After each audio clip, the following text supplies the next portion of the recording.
자, 오늘 본문에 보면 안디옥 교회가 크게 부흥을 항상 성장하고 있을 그때쯤에 또다시 예루살렘 교회에 대해서 이제 박해를 하기 시작되어집니다. 그때 누가 박해를 했냐고 하면 헤롯이라는 사람이 교회에 대해서 박해를 했는데, 사도행전 12장에 보면 헤롯의 우리 오늘 읽었던 본문이죠. 헤롯에 의해서 기독교가 탄압당하고 그 결과로 야고보가 순교를 당합니다. 죽임을 당합니다.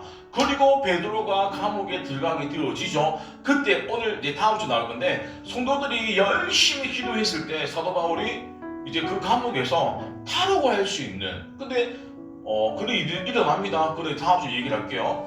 자, 근데 보세요.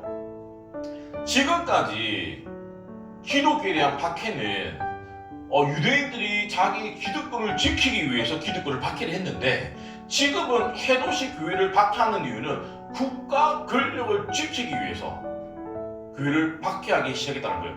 어찌 보면 기독교가 가장 큰 위기가 되어지죠. 근데 예루살렘 교회 사람들이 뭘 했냐고 하면, 그 박해가 있었을 때 야고보가 순교당하고 베드로가 감옥에 갔는 그 상황 가운데 제일 먼저 했던 게 기도에 힘썼다라고 얘기를 하고 있습니다. 중요한 것은 우리가 기도를 해도 시험은 찾아온다는 거예요. 기도한다고 해서 모든 게 내가 원하는 대로 이루어지지는 않는다는 겁니다. 근데 중요한 게 뭐냐고 하면, 시험이나 고난이 있다 할지라도 뭡니까? 이겨낼 수 있는 힘과 지혜를 달라고 기도하는 게 더 지혜로운 거예요. 왜냐고 하면 우리의 기도는 주문처럼 내가 원하는 것들을 들어주시는 게 아니에요.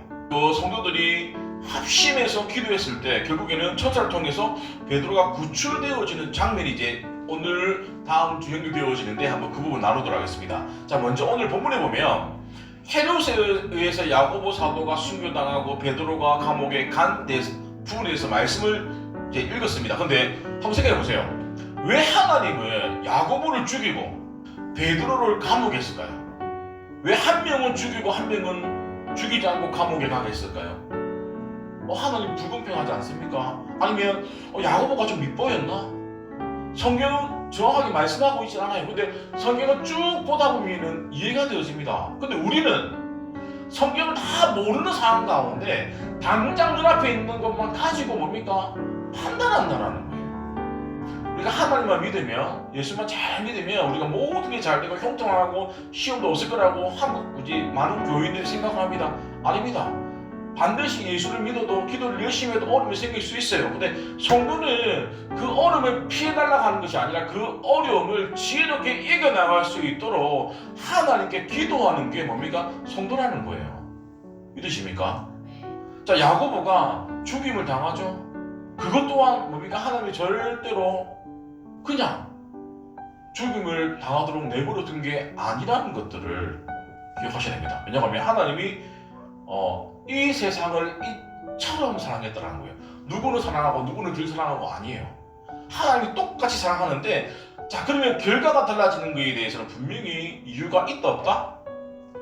있다라는 거예요. 근데 우리가 그 이유를 알지 못할 뿐이라는 거예요. 자, 보세요.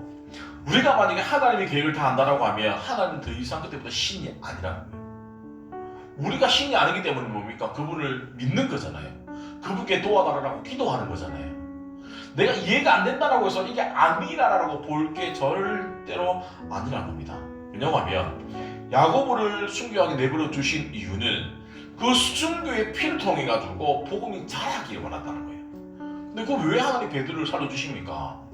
베드로는 그 순교 위에 교회를 좀 더 튼튼히 하기 위해서 베드로의 사명이 남아 있었다라는 거예요. 자, 우리 보면 농사를 잘 짓기 위해서는 뭘 해야 됩니까? 땅을 개간해야 되죠. 이 개간이 뭡니까? 땅 안에 있는 농사 짓는 그 땅 안에 돌이라든지 흙뿌리라든지 있으면 뭡니까? 다 쏟아내는 거죠. 자, 그러면 개간을 하고 나서 좋은 열매를 맺을 수 있잖아요. 그럼 땅의 입장에서 어떨 것 같아요? 너무 불편하지. 성경에서 말하는 거랑 세상에서 내가 살아왔던 내 가치관이라든지 내 신념이 부딪히는 거예요. 이 작업이 뭐다? 개간하는 작업이다. 자, 그러면 개간을 했을 때는 하나님의 은혜가 내 속에 기도하는 것들이 이루어지고 변화가 느껴지는데, 개간이 되어지지 않은 상황에서 예수를 믿으면 어떤 일이 일어나냐?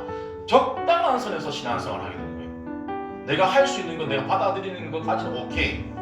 그러지 않은 것에 대해서는 밀어내거나 홀딩을 시키는 거예요. 이 상황 가운데 신앙생활을 계속 하다 보면 어떤 일이 일어나냐고 하면 하나님의 소리가 안 들리는 거예요, 제대로. 그러니까 예수를 믿으려고 하면 제일 먼저 개간하는 작업이 반드시 누구나가 다 겪는 일이에요. 이거는 겪고 나서 그때부터 하나님의 은혜가 부어지는 것이고, 은혜를 경험한 사람은 내가 이게 이해가 안 되는 게 아니라 말씀이 말씀하시는 거 맞다라고 받아지는 거예요. 하나님이 말씀하는 게 내가 이해가 당장 안 되더라도, 보세요, 나중에도 지금 얘기했잖아요. 야고보가 죽고 베드로가 살려준 이유는 야고보가 그 순교의 씨앗이 되어져가지고 그것이 밀화로 썩어져가지고 부흥이 되어진다는 거예요. 그랬을 때 부흥이 되어진 사람이 오합지졸이잖아요. 누가 그 사람을 컨트롤할까요? 누군가 있어야 되는 거잖아요. 그게 베드로라는 거예요. 베드로의 사명이 있기 때문에 하나님이 야고보를 데려가시고 베드로를 살려주시고, 나중에 베드로도 사명을 다하면 십자가에 죽습니다. 그러니까 우리 이 상황을 모르기 때문에 하나님은 불공평하지 않습니까? 왜 누구를 죽이고 누구를 살립니까? 오해할 수밖에 없더라는 거예요. 우리가 이 땅에 죽고 사는 문제도 중요합니다. 그리고 형통하냐 형통하지 않는가도 되게 중요해요. 더 중요한 게 뭐냐고 하면, 나는 얼마나 하나님의 주신 사명을 잘 감당하느냐가 더 중요하다는 거예요. 내가 사명을 감당함에 있어서 내가 조금 덜 먹고 내가 조금 몸이 아프더라도 사명을 감당하는 것이 하나님의 몫이라고 하면 따라가는 겁니다. 그렇지 않고 내가 이해되어지는 것만, 왜 예수 믿는 사람은 이렇게 힘들어야 돼? 잘 살아야지. 왜 아파야 돼? 내 논리로 말씀을 보기 시작하면 맞는 게 하나도 없어요. 그러니까 뭡니까? 종교인으로 바뀌어진다는 거예요. 종교인으로 바뀌어진 사람들은 뭡니까? 예수를 안 믿는 사람이에요. 자, 너희가 도리 말하기 주의 뜻이면 우리가 살기도 하고 이것이나 저것을 하리라. 자, 중요한 게 우리가 어떤 행위를 하는 기준은 뭡니까? 주의 뜻이라는 거예요. 그 주의 뜻은 말씀이라는 거예요. 내 생각, 내 경험이 아니라 말씀대로 순종했을 때 뭡니까? 우리가 믿음이 자란다는 거예요. 근데 그 변하지 않는 그 말씀을 내 속에서 개간되어지는 그 불편함 때문에 받아들이지 못한다고 하면 우리 신앙은 더 깊어질 수가 없다는 거예요. 내가 열심히 해봐보고 열심히 했음에도 불구하고 아닌 거에 대해서 말하는 거랑 열심히 하지 않고 말하는 거는 다르다라는 거예요. 하나님은 누구보다도 우리 가운데 복 주시기를 원하신다라는데, 그 복을 받기 위해서 우리가 교회를 지켜야죠. 교회가 없는데 성도가 어디 있습니까? 이거는 우리가 반드시 성도라고 하면 교회를 지키는 것이 사명이라는 거예요. 하나님이 그 사명을 지킨 자들이 뭡니까? 절대로 내버려 두지 않고 충분하게 하나님이 심어들을 거두시는 그 은혜가 있다는 것들을 기억하시면서 말씀을 정리하도록 하겠습니다.